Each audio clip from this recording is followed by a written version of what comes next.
funny how things happen sometimes. I remember the first night that I met my son's mother, whose name is Shayna Evans. I was actually in my car getting ready to go somewhere else. And as I stuck the key, getting ready to put the key in the ignition, my sister ran out the house saying, "Your friend George is on the phone." And my friend George Terry, who was one of my best friends at the time, as I went to get to the phone, he's like, "Man, I got this girl I want you to meet, man. She's real nice, man. I think something special about her." So I said, "Cool, man. I'd really like to meet her. So just tell me where you at." He told me he's in Oxford at these apartments. And as I get the directions, I say, "Okay, man, I'll be there as soon as possible."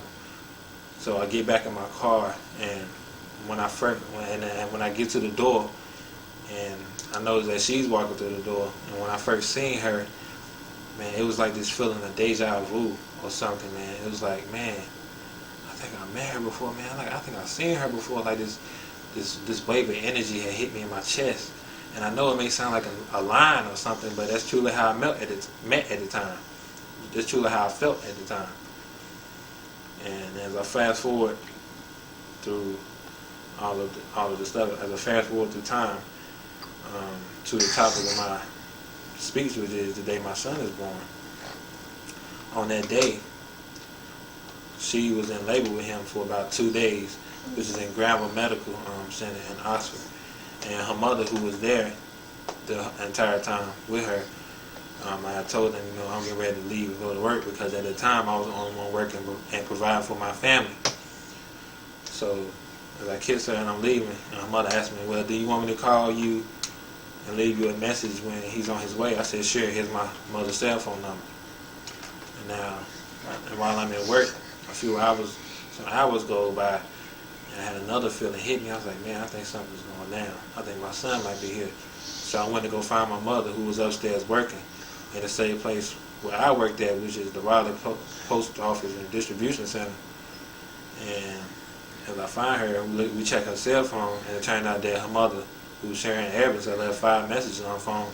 And I remember that the last message was, "Your son is here." So as I hear that, man, I'm like, wow, man, I can't believe it. I can't believe it. So we went to go find my supervisor, and we told him what was going on. And we told him that, man, I really like to get off work, and I have a family emergency. I think my son is here. He's like, "Well, okay, man." And as I've told other co-workers and people who knew me, they was like, "Man, you shouldn't have been a worker anyway to begin with."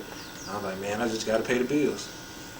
So, man, as I leave going to work, and I get into the car, and I'm driving down the road from Raleigh to Oxford, which is like an hour-long drive, depending on how fast you're going or which road you take. I know I made it there in about 30 minutes. It was a family emergency. I was anxious to see my son. But anyway, as I get to the hospital, his mother, Shayna, my son's mother, Shayna, was already asleep. She was passed out. I'm sure that ladies, women that having a child is a very exhausting, tiresome, painful event. And she was asleep. My mother was sitting there beside her. She was like, "You ready to go meet him?" I was like, "Yeah, man, I think I'm ready." So we would walk out the door and cut the corner. And I remember walking down the hall. It was a long walk. I was ready. I was anxious. And there we were standing in front of the big window where you could see all the other children that were born that night or that day. And she points to us, and there he is right there.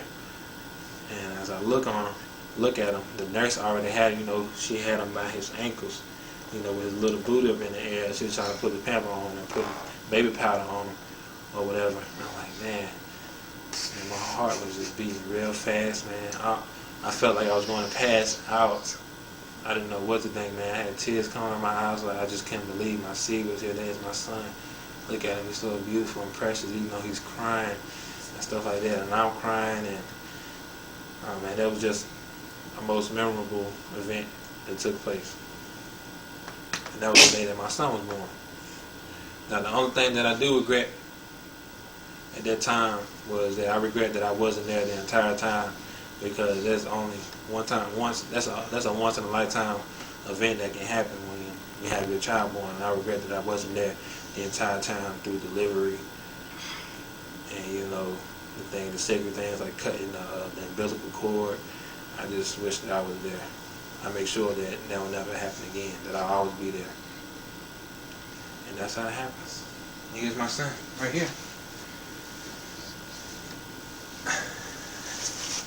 Say, hey, Havian. Havian Brody Small. Say, hey. Say, hey.